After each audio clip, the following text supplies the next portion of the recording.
They called it shocking. They called it immoral. But for the Inuit, it was a lifeline. A tradition where a guest might be welcomed not just with food or shelter, but with the host's own spouse. Missionaries tried to erase it. Outsiders twisted it into scandal. Yet behind it lay a truth so raw, so human, that it kept entire communities alive. Stay with me because this story will challenge everything you think you know about loyalty, survival, and love. What if hospitality meant offering more than just a meal or a bed? In the distant communities of the Inuit, there once existed a tradition so unusual to outsiders that it shocked almost everyone who heard of it for the first time. This was not a story of polite conversation or offering a guest the most comfortable seat in the house. It was a form of hospitality that included something deeply personal, the possibility of sharing one's own spouse with a visiting guest. For generations, this custom was practiced in certain regions, not as a sign of moral looseness, but as part of a complex social code built around trust, alliance, and survival. To the people living within that culture, it was neither scandalous nor shameful. It was simply one of the ways to welcome someone, show respect, and strengthen bonds between families. When described by early explorers and missionaries, this practice often became the subject of moral outrage. Western observers viewed it through their own social and religious standards, judging it as immoral or indecent without understanding its purpose. Yet, to the Inuit who followed this custom, the meaning was completely different. It carried rules, mutual consent, and a clear understanding of the responsibilities involved. The act was temporary, it was offered selectively, and it often formed part of larger agreements that could protect families in the future. In modern times, as Inuit communities changed, the tradition faded and now exists mostly in memory and historical accounts.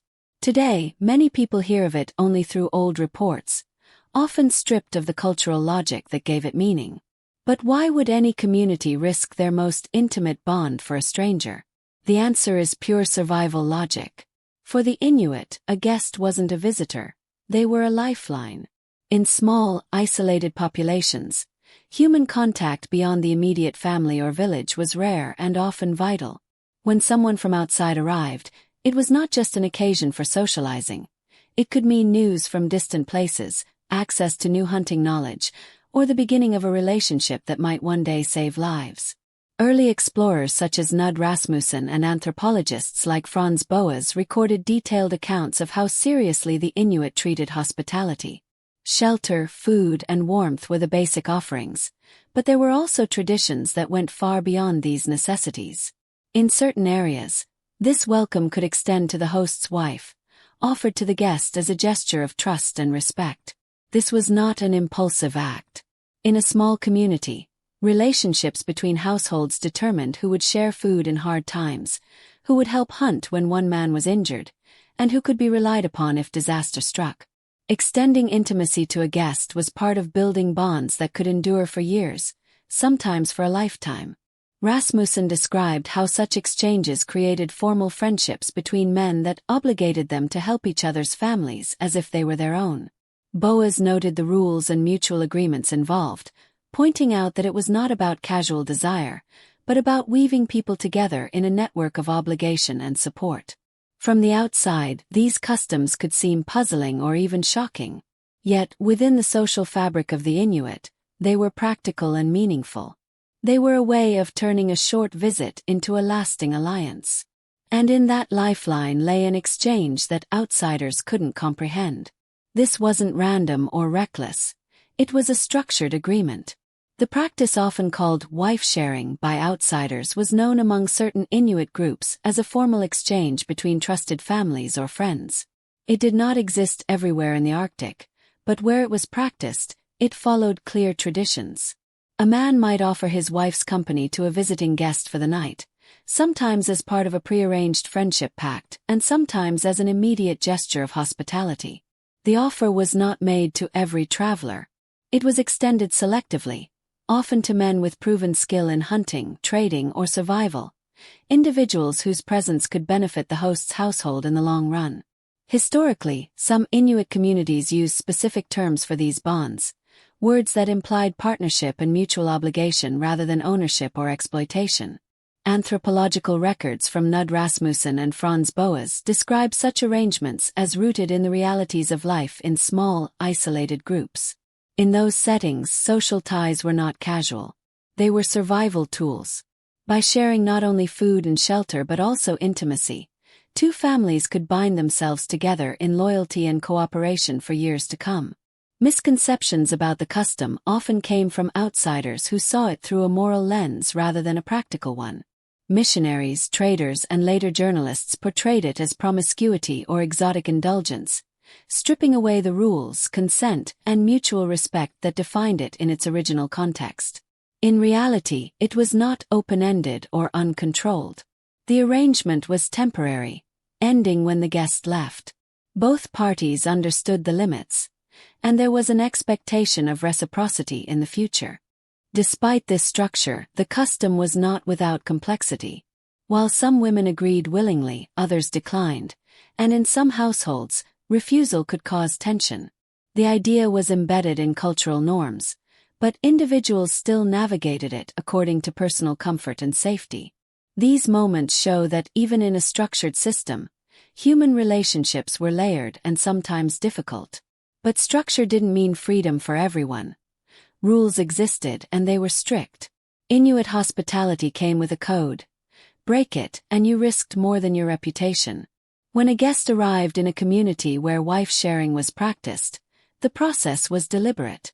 After the initial welcome and meal, the host might bring up the offer in a straightforward but respectful way. In some cases, it was spoken openly. In others, it was communicated through subtle gestures understood within the culture. The guest could accept or politely decline without causing offense, as long as the refusal was done with care. The wife's role was central. In many households, her consent mattered, and women could agree or refuse based on their comfort, trust in the guest, or other personal reasons. Historical accounts note women who participated willingly, seeing the act as part of maintaining important social bonds, while others declined without consequence. The decision was often discussed privately between husband and wife before any arrangement was confirmed. Reciprocity was a key element. Accepting such hospitality was not a one-sided benefit. It created an obligation for the guest to extend the same welcome in the future, whether in the form of shelter, food, or even offering his own spouse under similar circumstances. These agreements were remembered for years and could ensure mutual aid in times of hardship. Failing to honor such a pact was seen as a serious breach of trust and could damage a person's reputation across multiple families or settlements. The etiquette surrounding this tradition was as important as the act itself, ensuring it was handled with dignity, respect, and mutual understanding. So what could possibly make such a code worth the risk? This tradition wasn't about romance. It was about the next hunting season. In small Inuit communities, survival depended on reliable networks of support.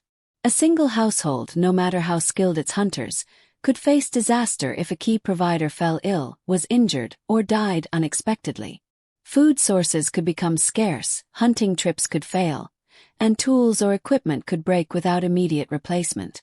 In such a fragile balance, an alliance with another family could mean the difference between enduring the winter or facing severe hardship. Wife sharing, in this context, acted as a tool to strengthen those alliances. When two families were connected through such an intimate arrangement, the bond went beyond casual friendship. It created a form of mutual responsibility. If one man could not hunt, his bonded partner was expected to share his catch. If one family's supplies ran low, the other would help replenish them. This wasn't generosity. It was an insurance policy built on trust and obligation. The same logic applied to skill sharing. A skilled harpoon maker, for example, could ensure his partner's family had reliable tools, while receiving valuable hunting assistance in return. These relationships extended across seasons and sometimes across generations, creating a web of cooperation that reduced risk for everyone involved. The emotional connection built through such arrangements also reinforced loyalty. A man who had been welcomed into another man's household in this way was far less likely to compete with him over resources or territory. Instead, cooperation became the default, and disputes were resolved with the knowledge that both families had something significant invested in the relationship. To an outsider, it might have looked like a personal choice. To those within the culture, it was a long-term strategy for stability. And sometimes it was about ensuring there even was a next generation. In a community of dozens, not thousands, who you partnered with could decide the future gene pool. In small, isolated populations, marriage choices were limited. Over time, this could increase the risk of inbreeding, which might lead to health issues or reduced resilience to disease. For the Inuit in certain regions, partner exchange between trusted families offered a practical way to widen genetic variety without requiring large-scale movement between communities. When a guest was offered intimacy with a host's wife, and later the host received the same in return, it created the possibility of children who carried a mix of genes from two otherwise separate family lines. This was not the sole reason for the practice, but it was an important side effect in places where new bloodlines were rare. In some cases, these arrangements were deliberately made between families who wanted to strengthen both social bonds and the health of future generations. Anthropologists have noted that in small, closed groups, even occasional outside genetic input can make a measurable difference over time. By linking hospitality to intimacy, the Inuit found a way to balance community stability with genetic diversity. These exchanges did not happen without thought or care. They were planned with consideration for relationships, responsibilities, and the long-term well-being of the group. To the people living within this system, the benefits were clear. Stronger alliances, healthier family lines, and a better chance for children to thrive. But for outsiders, this reasoning was invisible. All they saw was scandal. They came to save souls, but ended up condemning traditions they didn't understand. When Christian missionaries arrived in Inuit communities during the late 19th and early 20th centuries, they brought with them a strict moral framework shaped by European values. Their mission was to convert, educate, and civilize according to their own beliefs. It did not take long for them to hear about the practice of wife-sharing, and their reaction was immediate and severe. To the missionaries, it was an open violation of Christian marriage vows and a sign of moral corruption.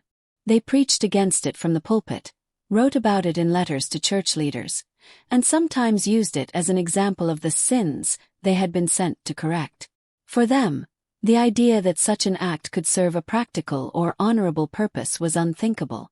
They judged it entirely through their own cultural lens, which defined intimacy as a strictly private matter between husband and wife, sanctioned by religious ceremony. The Inuit, however, did not frame the practice in terms of sin or virtue. For those who engaged in it, it was an extension of hospitality, a reinforcement of social bonds, and at times a strategic decision for survival. When confronted by missionaries, some families quietly abandoned the custom to avoid conflict, while others resisted, seeing the interference as an insult to their traditions. The clash was more than moral, it was a collision of two completely different systems of survival. The missionaries sought to replace old customs with Christian norms, believing they were saving people from harmful practices. The Inuit, on the other hand, understood those same practices as safeguards for their community's stability and well-being. Over time, missionary influence grew stronger through church authority, education, and the introduction of new laws that aligned with Christian standards. Slowly, the pressure began to erode the practice, even in areas where it had been valued for generations. And their pressure would change Inuit life forever. As villages got churches, the old pacts quietly dissolved. By the mid-20th century, multiple forces were reshaping Inuit life. Christianity had taken root in many communities, with church teachings firmly opposing partner exchange. Missionaries were no longer just visitors. They were authority figures who ran schools, influenced local leadership, and shaped moral expectations. At the same time, government policies encouraged or forced settlement into fixed villages, ending the highly mobile lifestyle that had sustained traditional customs. With permanent settlements came a shift to a wage-based economy. Men began working in jobs tied to administration, construction, or resource extraction rather than relying solely on hunting. These new economic patterns reduced dependence on the intricate webs of personal alliances that had once been vital. As money replaced barter and trade in many transactions, the survival-based logic behind wife-sharing weakened. Modern housing further eroded the tradition. Separate family homes, often provided by government programs, replaced the communal and closely connected living arrangements of earlier times. With greater privacy and a growing emphasis on Western-style nuclear families, the opportunities and cultural space for such customs faded. By the latter half of the century, partner exchange had nearly disappeared in most regions. In some places, it survived only as a rare, private arrangement among older generations who still valued the bonds it created. Elsewhere, it became a story told in the past tense, often with a mix of curiosity and embarrassment when discussed with outsiders. Yet, the memory of it still lingers, not as a scandal in the minds of many Inuit elders, but as a reminder of a time when survival and trust were inseparable. But memories of it still live, and not in the way outsiders expect. Far from powerless, Inuit women could and did say no.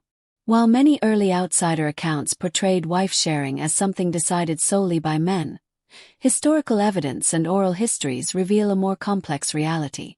In many households, a wife's consent was essential before any offer was made to a guest. Women were not passive participants but active decision-makers who could accept or refuse based on their own comfort, trust in the guest, or personal feelings. Some women agreed because they saw the value in strengthening a bond between families, ensuring that their household would have allies in times of need. Others refused if they felt unsafe, disliked the guest, or simply did not wish to participate. In some cases, refusal was accepted without argument, while in others it might lead to tension between spouses, a sign that, like any tradition, it was subject to personal dynamics and negotiation. Women also held influence beyond these moments. Their skills in clothing making, food preparation, and family management were indispensable to survival. This meant that their opinions carried real weight in household decisions, including whether or not to extend such intimate hospitality. Oral traditions and anthropological interviews with Inuit elders highlight instances where women directly overruled a husband's suggestion, showing that authority in the family was not strictly one-sided. Despite this, many Western reports ignored or minimized women's perspectives. Missionaries and explorers often recorded the actions of men while overlooking the voices of the women involved, reinforcing the stereotype of female passivity. This skewed the historical record, leaving an incomplete picture of how the custom actually functioned in daily life. Yet their agency was invisible in most Western reports. The real story isn't about sex, it's about trust. Much of what outsiders think they know about Inuit wife-sharing comes from colonial-era reports that exaggerated, misunderstood, or deliberately sensationalized the practice. Missionaries, traders, and later popular writers often described it as a sign of moral weakness or exotic indulgence, leaving out the rules, consent, and strategic purpose that Inuit themselves understood. These accounts focused on the shock value, turning a complex social custom into a one-dimensional tale meant to entertain or warn Western audiences. In reality, the tradition was deeply tied to survival strategy. It existed in certain regions, not everywhere, and it followed social codes that balanced hospitality with mutual obligation. The exchange of intimacy between families was not casual. It was selective, temporary, and framed by respect. It built alliances that could secure food, assistance, and protection during crises. For small, interdependent communities, these relationships could be as important as any tool or skill. By separating the fact from the fiction, the picture changes entirely. Instead of an immoral act, it becomes a calculated decision shaped by the realities of life in isolated settlements. The choice was not driven by thrill or novelty but by the desire to strengthen bonds and ensure the community's long-term well-being. Even the possibility of adding genetic diversity was a side benefit recognized within the culture. Understanding this difference matters because the distorted version still influences how people view Inuit history today. Stripped of context, the custom becomes a stereotype. Restored to its full meaning, it becomes a lesson in how trust and survival can be intertwined in unexpected ways. And trust in the Arctic meant more than you think. To some elders it was friendship, to others a past that belongs in stories. Among Inuit communities today, the old custom of wife sharing is rarely practiced and often discussed only in private or in the context of historical conversations. For many, it is remembered not as a scandal, but as part of a way of life that made sense in its time. Elders who speak about it sometimes describe it as an expression of deep trust and respect between families, a bond that could mean survival in an unpredictable world. At the same time, there are those who see it as something that should remain in the past. Influenced by modern values, Christian teachings, and new social norms, many Inuit view the tradition as incompatible with current ideas of marriage and intimacy. Younger generations, raised in settled communities with wage-based economies and private homes, often hear about it as a curious piece of history rather than a living practice. The way it is judged now also depends on the storyteller.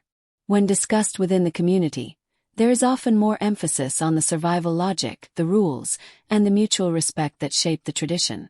When outsiders raise the topic, however, it can still be met with discomfort, knowing how easily it can be misunderstood or reduced to a stereotype. For those who lived during the transition, the memory of the custom carries both cultural pride and caution. Pride, because it reflects the adaptability and cooperation that allowed their people to thrive. Caution, because they have seen how quickly an outsider's version of events can distort the truth. And those stories carry a warning for anyone who thinks they understand culture. What left missionaries speechless was never the act. It was the logic behind it. The tradition of wife sharing among certain Inuit groups was not a random indulgence or a breach of morality as outsiders often believed. It was a survival strategy built on trust, reciprocity, and a shared understanding that in small, isolated communities, bonds between families could mean life or death. It worked as a social contract. Those who shared in this way also shared food, labor, and protection when it mattered most. Seen through this lens, the practice challenges the idea that one set of moral rules applies equally in every place and time. What might appear unacceptable in one society can be a practical, even necessary, solution in another. The Inuit who participated in such customs were not ignoring morality. They were following a code that prioritized the well-being of the group over rigid personal boundaries. That code had rules, consent, and mutual respect built into it.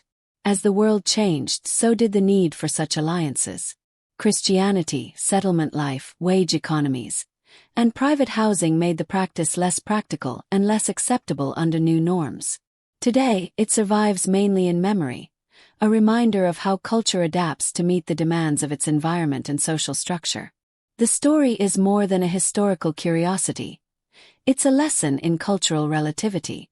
Before judging another tradition by our own standards, it's worth asking what purpose it served and why it lasted as long as it did. In the case of the Inuit, the answer is clear. It was never about breaking vows, it was about keeping people alive together.